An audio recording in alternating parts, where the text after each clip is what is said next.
Izin membagikan dulu.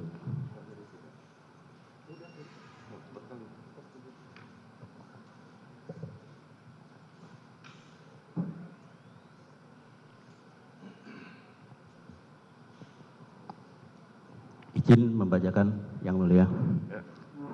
Kejaksaan Republik Indonesia, Kejaksaan Tinggi DKI Jakarta, Kejaksaan Negeri Jakarta Selatan. Demi keadilan dan kebenaran berdasarkan ketuhanan yang Maha Esa, pendapat penuntut umum atas keberatan yang diajukan terdakwa Kuat Ma'ruf yang didakwa dalam dakwaan primer pasal 340 KUHP jungto pasal 55 ayat 1 ke 1 KUHP. Dakwaan subsidiar pasal 338 KUHP jungto pasal 55 ayat 1 ke 1 KUHP melalui penasihat hukumnya dalam perkara pidana nomor PDM 244 JKTSL 10 2022 selanjutnya disebut perkara Akwo. Bismillahirrahmanirrahim. Assalamualaikum warahmatullahi wabarakatuh. Salam, Namo Buddhaya, Om Swastiastu. Majelis Hakim yang mulia, penasihat hukum yang kami hormati, sidang pengadilan yang kami muliakan. Pertama-tama, perkenankanlah kami mengucapkan terima kasih kepada Majelis Hakim yang telah berkenan memberikan kesempatan kepada kami untuk menanggapi keberatan yang diajukan oleh terdakwa Kuat Ma'ruf, selanjutnya disebut terdakwa. Melalui penasihat hukumnya, pada kesempatan ini pula, sesuai dengan ketentuan yang diatur dalam pasal 156 ayat 1 Undang-Undang Republik Indonesia nomor 8 tahun 1981 tentang hukum acara pidana, selanjutnya disebut KUHP. Kami selaku penuntut umum dalam perkara ini akan menyampaikan pendapat atas keberatan yang telah disampaikan oleh terdakwa melalui penasihat hukumnya di Pengadilan Negeri Jakarta Selatan pada hari Kamis tanggal 20 Oktober 2022. Majelis Hakim yang mulia, berangkat dari tipologi asas legalitas, yakni lex scripta harus tertulis, lex serta harus jelas, dan lex stricta tidak boleh diterjemahkan lain selain dari apa yang tertulis dengan jelas. Maka ketentuan pasal 156 ayat 1 KUHP telah mengatur secara limitatif dan imperatif mengenai 3 alasan untuk mengajukan keberatan terhadap surat dakwaan penuntut umum, yaitu 1. Pengadilan tidak berwenang mengadili perkaranya.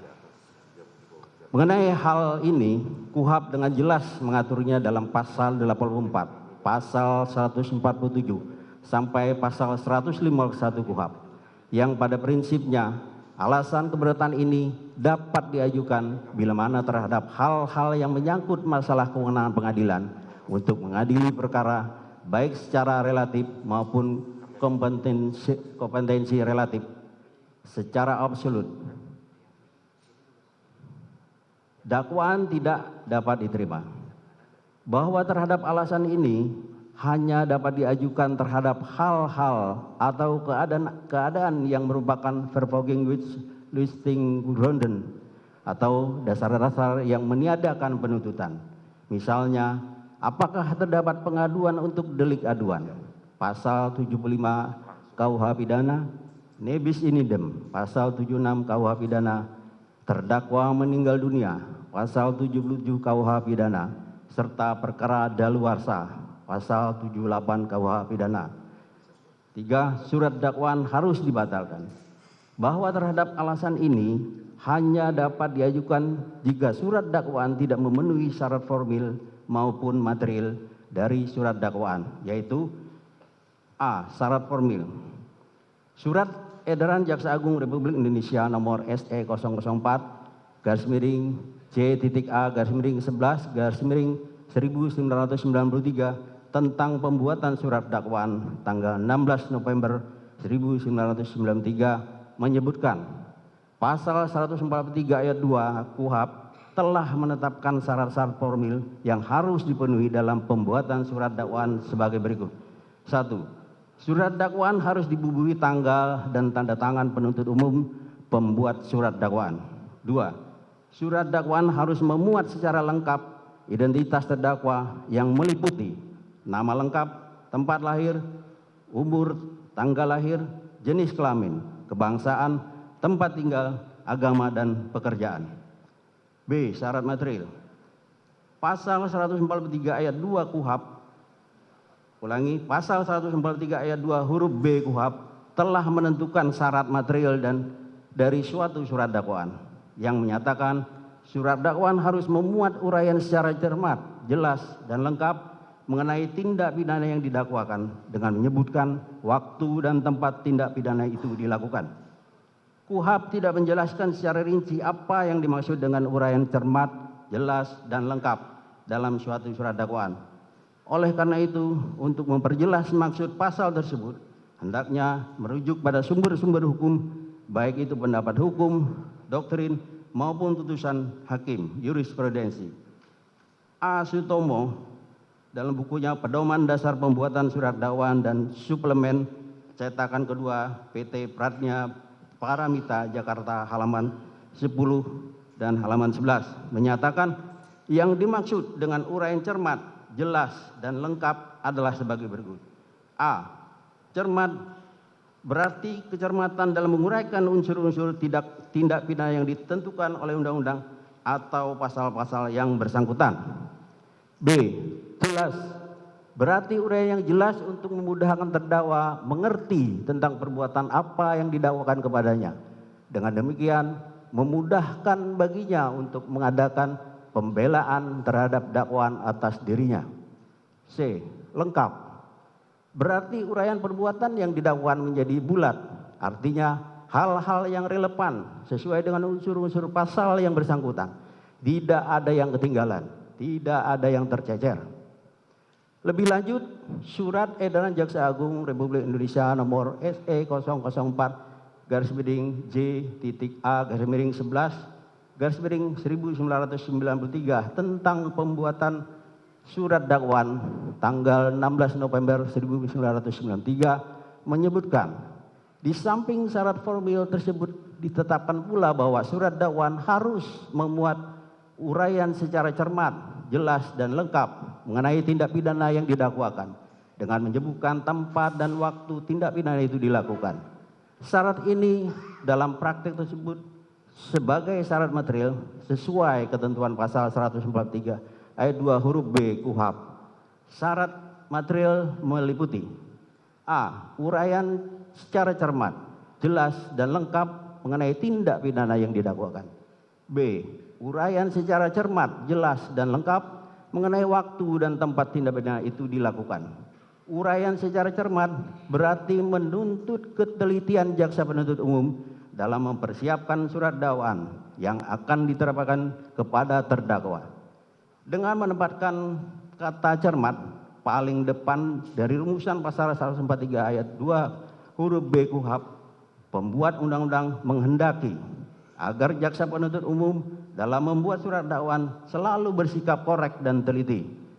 Uraian secara jelas berarti uraian kejadian atau fakta kejadian yang jelas dalam surat dakwaan sehingga terdakwa dengan mudah memahami apa yang didakwakan terhadap dirinya dan dapat mempersiapkan pembelaan dengan sebaik-baiknya. Uraian secara lengkap berarti surat dakwaan itu memuat semua unsur elemen tindak pidana yang didakwakan.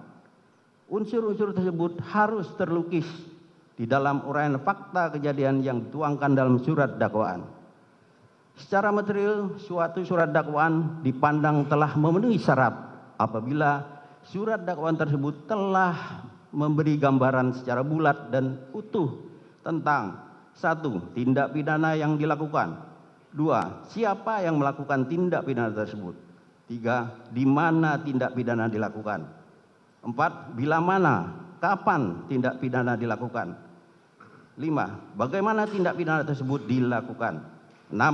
Akibat apa yang ditimbulkan tindak pidana tersebut. Delik material. 7. Apakah yang mendorong terdakwa melakukan tindak pidana tersebut? Delik-delik tertentu. 8. Ketentuan-ketentuan pidana yang diterapkan. Komponen-komponen tersebut secara kasuistik harus disesuaikan dengan jenis tindak pidana yang didakwakan. Apakah tindak pidana tersebut termasuk delik formil atau delik material. Dengan demikian dapat diformulasikan bahwa syarat formil adalah syarat yang berkenaan dengan formalitas pembuatan surat dakwaan. Sedang syarat material adalah syarat yang berkenaan dengan materi, substansi surat dakwaan. Untuk keabsahan surat dakwaan, kedua syarat tersebut harus dipenuhi. Tidak terpenuhi syarat formil menyebabkan surat dakwaan dapat dibatalkan. Sedangkan tidak terpenuhi syarat material menyebabkan dakwaan batal demi hukum.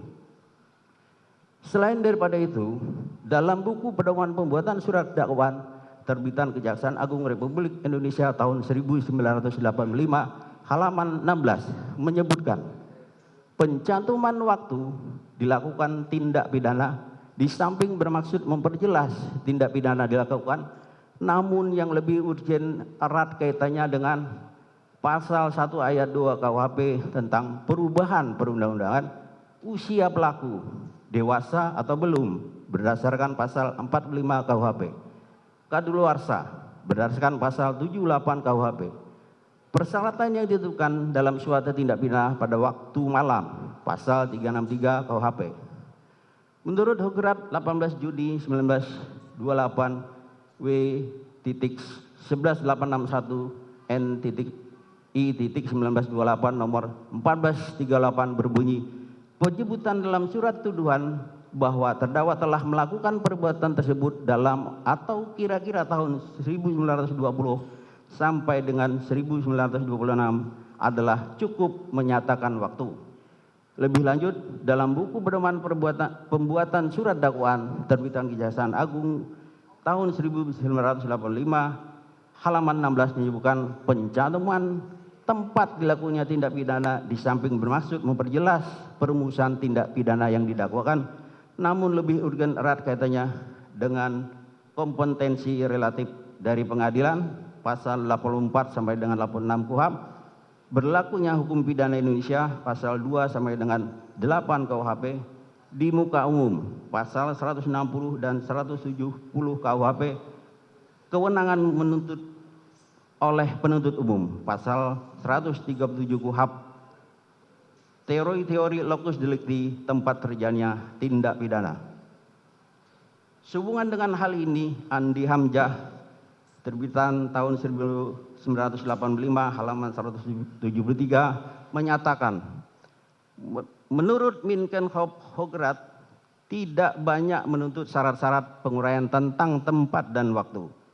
Suatu lukisan yang luas seperti di Rotterdam atau salah satu tempat di Nederland atau di Antwerpen atau salah satu di tempat di Belgia dan di dalam atau di sekitar tahun-tahun 1920 sampai dengan 1926 dipandang cukup memadai asal ternyata terdakwa tidak dirugikan dalam pembelaannya.